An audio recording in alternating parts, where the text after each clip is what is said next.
Donc, pour ce que l'Esprit veut nous donner ce matin, je vais vous inviter à tourner dans le livre de Jérémie, chapitre 35.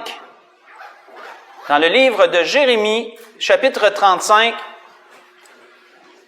on va lire une situation que Dieu a fait vivre à son prophète pour lui montrer quelque chose et en même temps pour que lui puisse parler à son peuple, au peuple de Dieu, à travers ce que Dieu lui a fait vivre. Et on va lire le chapitre en entier de Jérémie 35 pour bien comprendre la situation. Où je vous mets dans le contexte, vous savez que dans le livre Jérémie, c'est un malheureux combat, je vais appeler ça de même, où le peuple de Dieu s'était détourné de Dieu et s'était tourné vers l'idolâtrie, s'était vraiment laissé aller par rapport à l'adoration de Dieu et se tournait plus vers l'idolâtrie. Et Dieu a tenté de maintes façons de parler à son peuple à travers, entre autres, son prophète Jérémie. Dieu a fait vivre maintes situations diverses à Jérémie pour qu'ensuite il puisse parler à son peuple. Quand vous lisez, mettons, précédemment dans le chapitre, un exemple qui va facilement vous revenir à l'esprit de ça, c'est lorsque Dieu a dit à Jérémie, entre dans l'échoppe du potier. C'est-tu un échoppe comme non? Entre dans la maison du potier, et là, regarde-là en train de faire sa poterie. Et là, le vase, vous savez que le potier a manqué son coup, fait qu'est-ce qu'il a fait? Il a tout repris sa vase ensemble, il l'a remis sur son tour, et là, il a recommencé à faire un vase comme il jugeait bon, qu'il ait dit dans la parole.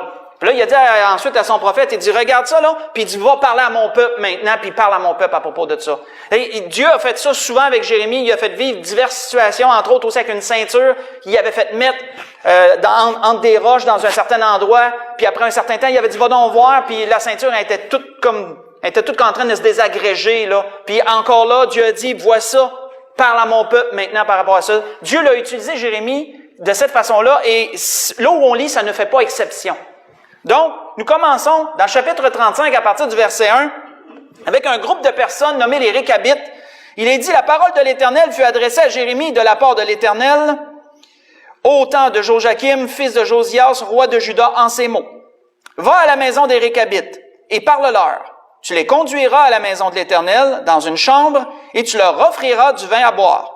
Une parenthèse que je voudrais ouvrir et refermer, je crois qui est importante ici, c'est que Jérémie ne savait pas plus que nous qu'est-ce qui allait arriver par la suite.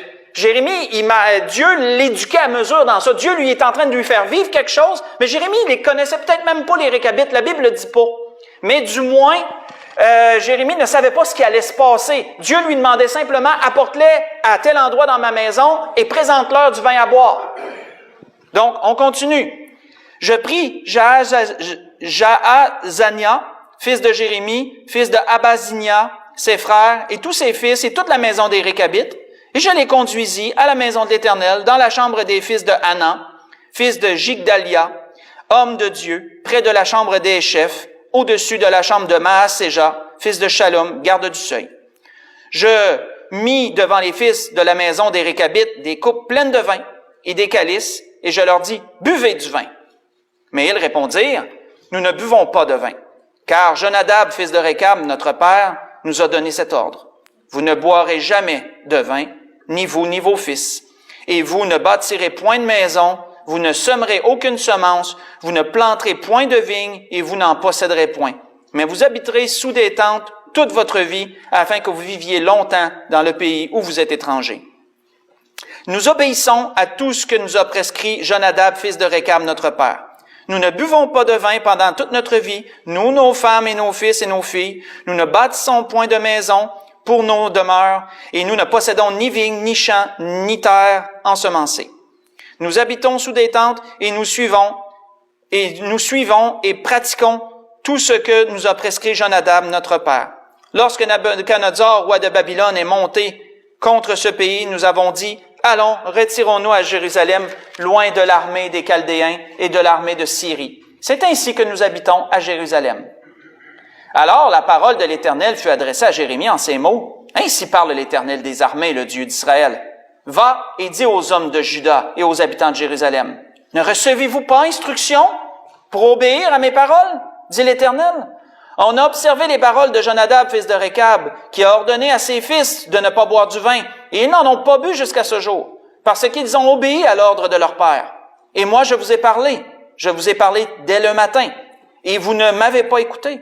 Je vous ai envoyé tous mes serviteurs les prophètes, Je les ai envoyés dès le matin pour vous dire que chacun revienne de sa mauvaise voie. Amendez vos actions. N'allez pas auprès d'autres dieux pour les servir, et vous resterez dans le pays que j'ai donné à vous et à vos pères. Mais vous n'avez pas prêté l'oreille, vous ne m'avez pas écouté. Oui, les fils de Jonadab, fils de Récab, observent l'ordre que leur a donné leur père. Et ce peuple ne m'écoute pas. C'est pourquoi ainsi parle l'Éternel, le Dieu des armées, le Dieu d'Israël. Voici, je vais faire venir sur Juda, sur tous les habitants de Jérusalem, tous les malheurs que j'ai annoncés sur eux. Parce que je leur ai parlé et qu'ils n'ont pas écouté. Parce que je les ai appelés et qu'ils n'ont pas répondu. Et Jérémie dit à la maison des Récabites, ainsi parle l'Éternel des armées, le Dieu d'Israël, parce que vous avez obéi aux ordres de Jonadab, votre père, parce que vous avez observé tous ses commandements et fait tout ce qu'il vous a prescrit. À cause de cela, ainsi parle l'Éternel des armées, le Dieu d'Israël, Jonadab, fils de Récab, ne manquera jamais de descendants qui se tiennent en ma présence. On va arrêter là. Donc, frères et sœurs, ce que nous pouvons constater de ce que nous avons lu, Jonadab, leur père, Jonadab, fils de Récab, quand on fait des recherches sur lui, il ne nous est pas dit grand-chose sur lui. Si vous voulez prendre en note, la seule référence que j'ai trouvée, c'est dans 2 Rois 10, verset 15 au verset 17, si vous voulez prendre en note la référence, où on peut voir à travers ce court extrait, on peut constater que ça semblait être un homme honnête et un homme de principe. Du temps du roi Jéhu l'avait rencontré lorsqu'il fut nommé roi d'Israël par l'Éternel, et Jéhu était mandaté de détruire la maison d'Akab et tous ses descendants, etc. Et Jéhu l'avait rencontré, puis il avait dit à Jonadab, il dit, « Est-ce que tu es fidèle envers moi comme moi je le suis envers toi? » Ou ton cœur, ou quelque chose comme ça. « Est-ce que ton cœur est pour moi? » Ou quelque chose comme ça. Et Jonadab avait dit oui, et Jéhu lui avait dit, « Monte avec moi sur mon char, puis je vais te montrer le zèle que j'ai pour Dieu. » Et ensuite, ils s'en étaient allés ensemble. C'est la référence qu'on a à propos de Jonadab. Sinon, on n'a pas vraiment d'autres références sur lui. Mes frères et sœurs, ce que nous constatons, c'est qu'il avait donné à ses fils une façon de vivre, un mode de vie, qui consistait en ne pas boire aucune boisson alcoolisée, ne pas boire de vin, entre autres, ne pas boire de vin, qui consistait à ne pas semer de semences, autrement dit, ne pas avoir de culture, et qui consistait à ne pas construire de maisons, mais à habiter dans des tentes. C'était la prescription que leur père leur avait donnée, les prescriptions, et ils s'étaient efforcés de l'observer jusqu'au jour où ils parlaient avec Jérémie. Donc, on voit que leur père leur avait enseigné des principes puis qu'ils avaient obéi à ces principes-là. C'est ce qu'il dit, on a obéi. On voit qu'ils ont confessé à Jérémie une entorse qu'ils ont dû faire aux principes que leur père leur avait donnés. C'est lorsque Nabuchodonosor est venu envahir une portion du territoire, ils se sont retirés dans Jérusalem. Autrement dit, ils n'habitaient plus dans des tentes, se sont retirés dans la ville. C'était la seule entorse qu'ils avaient fait à ce que leur père leur avait demandé. Mais sinon, ils ont observé tout ce que leur père leur a prescrit. Et vous savez, frères et sœurs, quand on regarde la parole, Dieu, par la suite, a pris ça et il a dit à son prophète, « Enseigne mon peuple avec ça. Enseigne mon peuple avec ça. » Pourquoi? Comment Jérémie pouvait-il enseigner le peuple de Dieu avec ça? Premièrement, tout comme Jonadab, Dieu avait donné à son peuple aussi une façon de vivre. Il avait aussi donné à son peuple des commandements à suivre. On voit que, faites juste écouter, il est dit ceci dans un autre endroit. Il est dit, « Maintenant, Israël, que demande de toi l'Éternel ton Dieu? Si ce n'est que tu craignes l'Éternel ton Dieu, afin de marcher dans toutes ses voies, d'aimer et de servir l'Éternel ton Dieu de tout ton cœur et de toute ton âme, si ce n'est que tu observes les commandements de l'Éternel et les lois que je te prescris aujourd'hui, afin que tu sois heureux. Voici l'Éternel, à l'Éternel ton Dieu appartiennent les cieux et les cieux des cieux, la terre et tout ce qu'elle renferme. Et c'est à tes pères seulement que l'Éternel s'est attaché pour les aimer. Et après eux, c'est leur postérité. C'est vous qui l'avez choisi d'entre tous les peuples, comme vous le voyez aujourd'hui. Donc, vous circoncirez donc votre cœur et vous ne raidirez pas votre cou. C'est ce qui avait été prescrit au peuple de Dieu par le prophète, par Moïse, au peuple de Dieu, de la bouche de l'Éternel, dans le Deutéronome chapitre 10, verset 12 au verset 16. Dieu avait donné à son peuple une façon de vivre, des commandements, des lois à mettre en pratique. Et Dieu, tout comme l'exemple qu'il donnait, se considérait être leur père également, puisqu'il a dit par la bouche d'un autre prophète, « Un fils honore son père et un serviteur son maître. Si je suis père, où est l'honneur qui m'est dû? Si je suis maître, où est la crainte qu'on a de moi? » Dans Malachie chapitre 1, verset 6. Mes frères et sœurs, contrairement aux Récabites, qu'est-ce qu'il nous est dit? Le peuple de Dieu n'a pas suivi les lois, les ordonnances, les commandements que l'Éternel leur avait donnés. Ils ont désobéi, contrairement aux Récabites. Ils ont désobéi. Ce qui apporta, frères et sœurs, ce qui a apporté la bénédiction de Dieu sur les Récabites, n'était pas simplement le fait qu'ils avaient obéi à Dieu, frères et sœurs. Il y avait autre chose aussi. C'était le fait que Dieu a pu se servir d'eux comme une référence et comme un modèle à suivre. Ça aussi, ça a contribué à la bénédiction qu'ils ont eue. Vous savez, frères et sœurs, Dieu, de tout temps, a toujours eu besoin de modèles à suivre, de références, à qui il pourrait dire à certains, regardez comment eux vivent, et tirer instruction de ces choses. C'est ce que Dieu a fait ici par son prophète. C'est pas Dieu qui avait demandé aux Récabites de ne pas boire de vin. Il ne leur avait pas ordonné rien de cela. C'était leur père charnel qui leur avait ordonné cela. Et ils s'étaient efforcés de mettre en pratique ce que leur père leur a donné.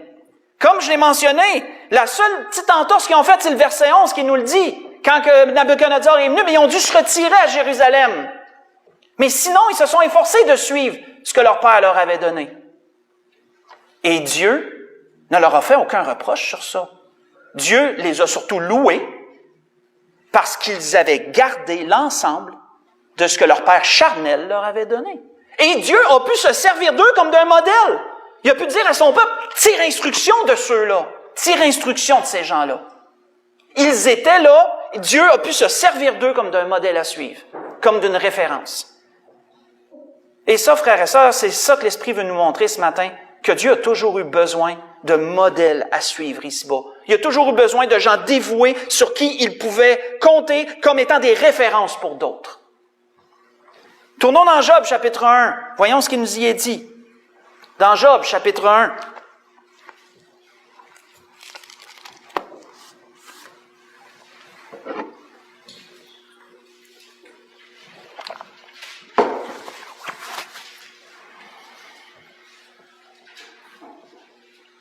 Job, chapitre 1, si on lit à partir du verset 6 jusqu'au verset 12.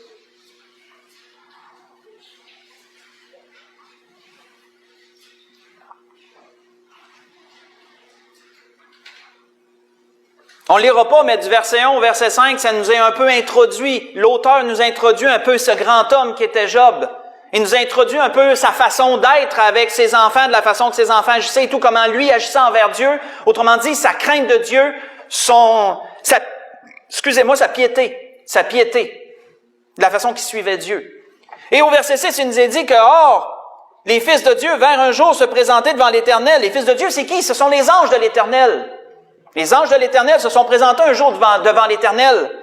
Et il nous a dit quoi? Il nous a dit, et Satan vint aussi au milieu d'eux. Et l'Éternel dit à Satan, d'où viens-tu? Et Satan répondit à l'Éternel, de parcourir la terre et de m'y promener. Et l'Éternel dit à Satan, as-tu remarqué mon serviteur Job? Il n'y a personne comme lui sur la terre. C'est un homme intègre et droit, craignant Dieu et se détournant du mal. Faisons une pause ici. Mettons-nous, frères et sœurs, en situation. Nous sommes dans les lieux célestes. Dieu est assis sur son trône. Ses enfants, ses anges se présentent devant lui. Le nombre ne nous est pas mentionné, mais la Bible nous dit qu'il y a des myriades de myriades. Donc, on peut en avoir beaucoup. Et Satan se présente aussi au milieu d'eux. Et là, Dieu parle à Satan et dit, d'où viens-tu? Et Satan lui dit, je me suis promené. J'ai parcouru la terre, je me suis promené. Et là, Dieu, frères et sœurs, pointe à tous ces anges, à tous ceux qui sont là, une référence, un modèle. Et lui dit, as-tu remarqué cet homme ici-bas? As-tu remarqué mon serviteur Job? Et pour que Dieu dise, il n'y a personne comme lui sur la terre. Il n'était pas tout seul sur la terre à ce temps-là. Là. Il devait y avoir du monde qui habitait sur la terre. Et il se démarquait de tout le monde par sa façon de vivre, par sa pratique, son obéissance à Dieu et tout ce qui comporte cela. Et il n'y avait pas de Bible d'écrit, on ne sait pas quand est-ce, mais la Bible nous dit pas qu'il y avait la loi de Dieu, qu'il y avait la Torah quelque part, puis qu'il pouvait s'y référer de temps en temps pour être capable de savoir. Non, dans sa façon de vivre, il se distinguait du lot, et Dieu l'a utilisé devant tous ses anges comme un modèle à suivre. Ça, frères et sœurs, ça porte à réflexion. Parce que vous savez, on n'en est pas conscient. Mais l'apôtre Paul disait que les anges plongent leur regard dans l'Église.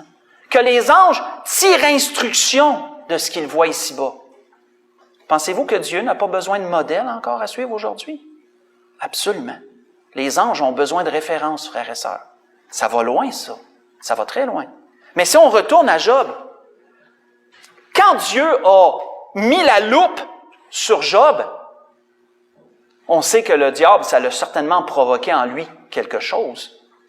Puisque là, le diable, il a essayé de se défendre, il a essayé de se défendre en se disant, ben c'est sûr, tu l'as toujours béni. C'est juste par intérêt qu'il te suit. Parce que si tu y enlèves ce qu'il a, tu vois, il va te maudire en face. S'il n'y a plus d'intérêt matériel à te suivre, de bénédiction, de prospérité ou quoi que ce soit, ben il va te maudire. C'est juste pour ça qu'il te suit. Dieu, voulant prouver à tous les anges présents qui avait raison, ben il a dit à Satan, vas-y, touche assez bien, puis tout le monde va pouvoir voir ce qui va se passer. Et qu'est-ce que la Bible nous dit? Que Satan a fait jaillir une multitude d'épreuves sur Job qui lui ont fait perdre ses enfants et ses biens. Vous savez, quand Satan a fait cela, qu'est-ce que Satan voulait provoquer, frères et sœurs? Qu'est-ce que Satan voulait faire? Quel était son but, frères et sœurs? Son but était de détruire la référence. C'était de détruire le modèle que Dieu venait de pointer. C'était de provoquer Job à pécher d'une certaine façon pour qu'il puisse se défendre et dire à tout le monde, voyez-vous, je l'avais dit. Je l'avais dit. Mais la Bible nous dit quoi au verset 22? Job n'a point péché. N'a pas péché contre Dieu. Il a dit, Dieu a donné, Dieu a ôté.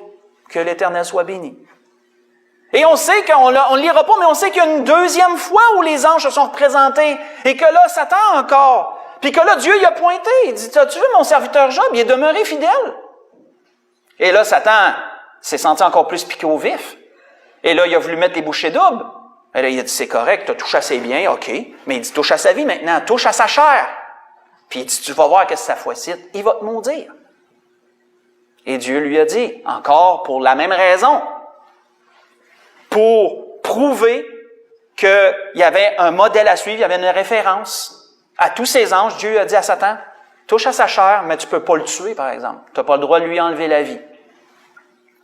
Et Satan a fait tomber sur lui, a provoqué un ulcère malin chez cet homme, et ça avait vraiment pas l'air d'être beau. Et par la suite, ben là, on voit que ses amis sont arrivés puis qu'ils se sont mis à l'accuser, puis on sait que Satan devait être en arrière de tout ça aussi. Tu sais. Mais, frères et sœurs, même à ce temps-là, même dans les lieux célestes, il y a besoin de références. Il y a besoin de références, il y a besoin de modèles à suivre. Frères et sœurs, c'est quelque chose, ça. Dieu a toujours eu besoin, dans les cieux comme ici-bas, de modèles à suivre, de références.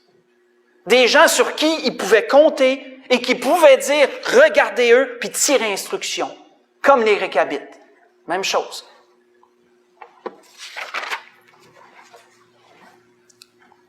Si on continue, tournons dans 1 Thessaloniciens, chapitre 1. Voyons ce que l'apôtre Paul disait à cette Église. Ou plutôt, de cette Église, je dirais. De cette Église.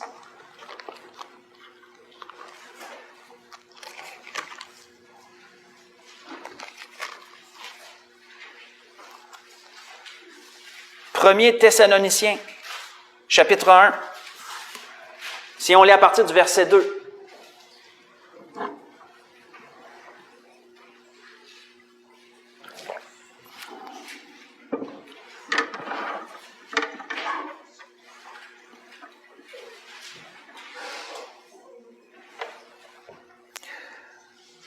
On voit qu'il est dit, « Nous rendons, disait Paul, nous rendons continuellement grâce à Dieu pour vous, tous, faisant mention de vous dans nos prières, nous rappelant sans cesse l'œuvre de votre foi, le travail de votre amour et la fermeté de votre espérance. En sorte, en notre Seigneur Jésus-Christ, en notre Seigneur Jésus-Christ devant Dieu notre Père.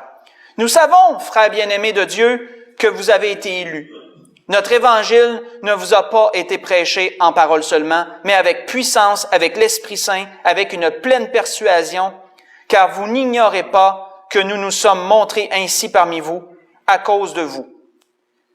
Et vous-même, vous avez été mes imitateurs et ceux du Seigneur, en recevant la parole au milieu de beaucoup d'afflictions, avec la joie du Saint-Esprit. En sorte que vous êtes devenus un modèle pour les croyants de la Macédoine et de l'Achaïe. Non seulement, en effet, la parole du Seigneur a retenti chez vous dans la Macédoine et dans l'Achaïe, mais encore, votre foi en Dieu s'est fait connaître en tout lieu de telle manière que nous n'avons pas besoin d'en parler. Car on raconte à notre sujet quel accès nous avons eu auprès de vous, comment vous vous êtes convertis à Dieu en abandonnant les idoles pour servir le Dieu vivant et vrai, et pour attendre des cieux son Fils, qu'il a ressuscité des morts, Jésus, qui nous délivre de la colère à venir. Voyons-nous, frères et sœurs, ce que l'apôtre Paul disait de cette Église. L'apôtre Paul disait de cette Église, votre foi, votre amour, votre espérance sont tels que vous êtes un modèle pour les églises environnantes. Qu'autrement dit, si on irait voir les autres églises puis qui demanderaient des questionnements sur une marche à suivre, on pourrait leur dire, regardez l'église de Thessalonique et tirez instruction de comment ils marchent. Tirez instruction de comment ils œuvrent pour le Seigneur. C'est un modèle à suivre. De tout temps, frères et sœurs, Dieu a eu besoin de modèles à suivre, de références. Vous savez que les pasteurs, vous le savez, ont une très grande charge sur les épaules en ce sens-là. Parce qu'il leur est demandé d'être un modèle pour les églises. C'est une demande, c'est pas juste un sous-entendu, c'est une demande officielle de la part de Dieu. Les pasteurs ont une charge énorme en ce sens. On voit que l'apôtre Paul avait dit ceci à Timothée. Déclare ces choses et enseigne-les, que personne ne méprise ta jeunesse, mais sois un modèle, disait-il à Timothée. Sois un modèle pour les fidèles, en parole, en conduite, en amour, en foi, en pureté. Et l'apôtre Paul avait dit la même chose à Tite, qui est un autre ministre de Dieu, en lui disant aussi ceci, exhorte de même les jeunes gens à être modérés, te montrant toi-même à tout égard un modèle de bonnes œuvres et donnant un enseignement pur et digne, une parole saine et irréprochable, afin que l'adversaire soit confus, n'ayant aucun mal à dire de nous. Les deux endroits que je vous ai lus, c'est 1 Timothée 4, versets 11 et 12, et j'ai lu aussi Tite 2, versets 6 et verset 7. Et vous savez, si le Seigneur avait dit un jour à ses apôtres, frappez le berger, en parlant de Satan et de ce qui s'en est, frappez le berger et les brebis vont se disperser. Pourquoi, d'après nous, frères et sœurs, le Seigneur avait-il dit cela? Parce que Satan sait très bien que si tu enlèves un modèle, si tu enlèves la référence, les gens vont être très déboussolés. L'être humain a besoin de référence. Les anges ont besoin de référence. Nous avons tous besoin de référence, frères et sœurs. Que vous ensemble, lorsque les enfants grandissent, qu'est-ce qu'ils reproduisent? Ils reproduisent le modèle qu'ils ont vu chez leurs parents. Leurs parents sont pour eux des références. Et si un enfant grandit pas de référence, comment va-t-il grandir? Il va grandir n'importe comment. Comme il pense. Et ce n'est pas souhaitable. Ce n'est pas souhaitable. Comme un enfant a besoin de modèles et de références à suivre, nous avons, nous aussi, besoin de références et de modèles à suivre. C'est pour ça que lorsque Dieu frappe un pasteur, et que soit le pasteur s'égare de l'Évangile, ou que soit Dieu permet que sa vie soit prise et qu'il meure, ça laisse l'Église dans un grand deuil. Ça laisse à l'Église de grandes difficultés de savoir comment se réorganiser, parce qu'il y a un modèle qui n'est plus là. Vous savez, frères et sœurs, l'être humain a besoin de modèles. Et Satan sait très bien que s'il frappe le berger, après ça, il déstabilise tout un ensemble de gens. Tout un ensemble de gens. Parce que la vérité, frères et sœurs, selon la psychologie, c'est que sans référence, on perd nos repères. Ça rime pas mal, là, mais sans référence, on perd nos repères. On a besoin de repères. Et si on n'a pas de référence, on les perd. Et si on n'a pas de repères, ben on s'égare. C'est comme penser à quelqu'un qui marche dans le désert. Pourquoi que c'est dangereux de s'égarer dans le désert? C'est qu'il n'y a pas de repères. Il n'y a pas aucun repère, tout est pareil. Quelqu'un qui marche dans la jungle, ben c'est le contraire. Il y a comme trop de repères, tout est pareil aussi dans un autre sens, tout est pareil. C'est facile de s'égarer. On a besoin, frères et sœurs, de références. Et vous savez que de nos jours, nous vivons une époque extrêmement troublante. Nous savons que c'est très difficile de savoir comment agir. J'en ai parlé plusieurs fois. Mais frères et sœurs, la vérité, c'est qu'encore aujourd'hui, Dieu a besoin encore de modèles à suivre. Dieu a encore besoin de références aujourd'hui. C'était ce que l'Esprit voulait nous donner ce matin, nous parler ce matin. Concluons et allons dans 1 Pierre chapitre 2 pour conclure. 1 Pierre chapitre 2.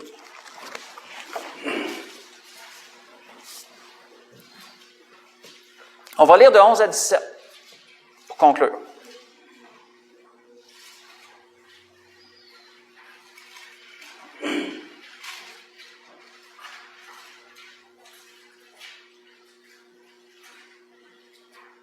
On voit que l'apôtre Pierre met un peu un condensé de la pratique chrétienne ici, touche à bien des petites choses.